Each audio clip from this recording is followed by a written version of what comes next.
I knew the axe was falling the second I walked into the office that morning. The air felt heavier, like the whole floor was holding its breath. Sarah, the receptionist who usually greeted me with a bright, "Morning, Elena," barely glanced up, her eyes glued to her keyboard. That silence? It screamed trouble.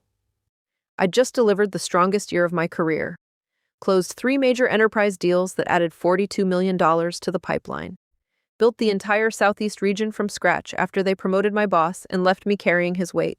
But corporate gratitude has an expiration date, and mine apparently ran out overnight. My phone buzzed before I even reached my desk. Immediate meeting, 9:30 a.m., boardroom A. No agenda, no explanation, just my name and a cold subject line. I felt that familiar spine tingle, the one that warns you when the vultures start circling. I took the scenic route, coffee in hand, scanning the open plan floor. A few colleagues I'd mentored for years suddenly found urgent reasons to stare at their monitors. One guy actually pretended to take a call when our eyes met. Pathetic. The signs were all there. Instead of heading straight to the boardroom, I slipped into my office and quietly unlocked the bottom drawer. My original employment contract, the thick one I'd negotiated line by line during last year's promotion. I flipped straight to Clause 14D, my masterpiece. The kill switch I'd buried in plain sight after too many late nights watching good people get discarded. The language was surgical. Involuntary termination without cause within 48 hours of any performance bonus, or equity vesting, triggers double payout, plus full benefits continuation, and legal cost indemnity. Every page carried fresh initials. Mine, my director's, and the CEO's sloppy signature. They'd rushed it through, laughing about lawyer stuff. I folded the pages neatly into my leather folder, straightened my blazer, and walked into boardroom A like I was attending a victory lap. The room was ice cold. My boss, Richard, sat flanked by 2 HR reps who looked like they'd rather be anywhere else. No slides, no performance review packet, just a single termination letter face down on the polished table. "Elena," Richard began, voice dripping with fake regret. "Due to organizational restructuring, your role is being eliminated, effective immediately." I didn't sit. I didn't argue. I simply looked him dead in the eye and said, "Understood." The HR woman slid the letter across. "We'll need your badge, company devices, and access cards." I handed everything over with a small smile. "Of course." Richard blinked, clearly thrown by my calm. They'd expected screaming, tears, maybe even threats. They got quiet dignity instead.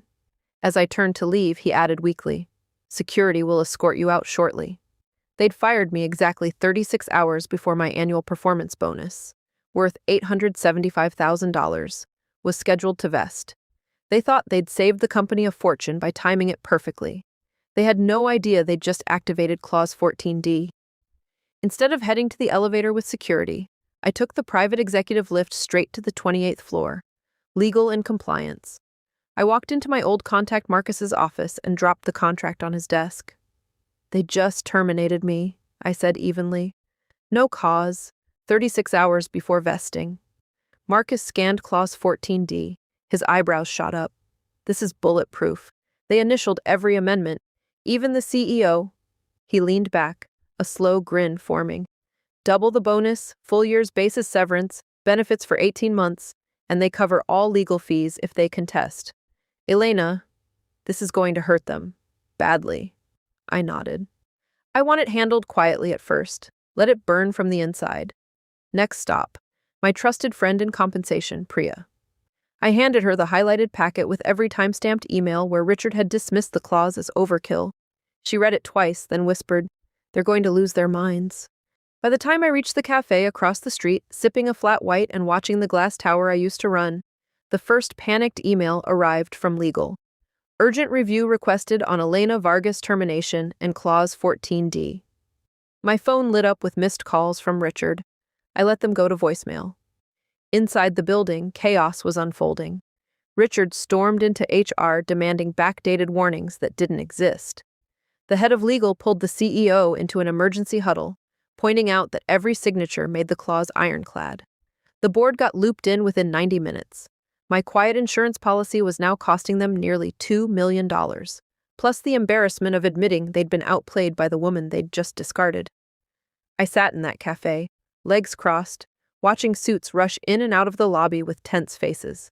They thought they could bury me quietly, thought I'd built their success, and then politely disappear when my value became inconvenient. They were wrong. I never played their game. I just let them think I was following the rules while I wrote my own exit clause in their own ink.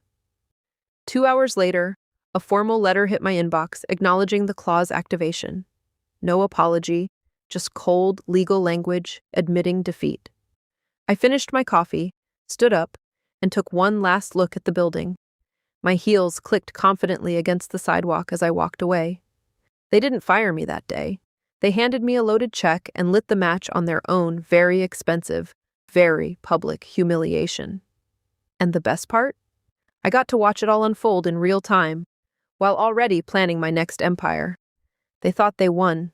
I just collected.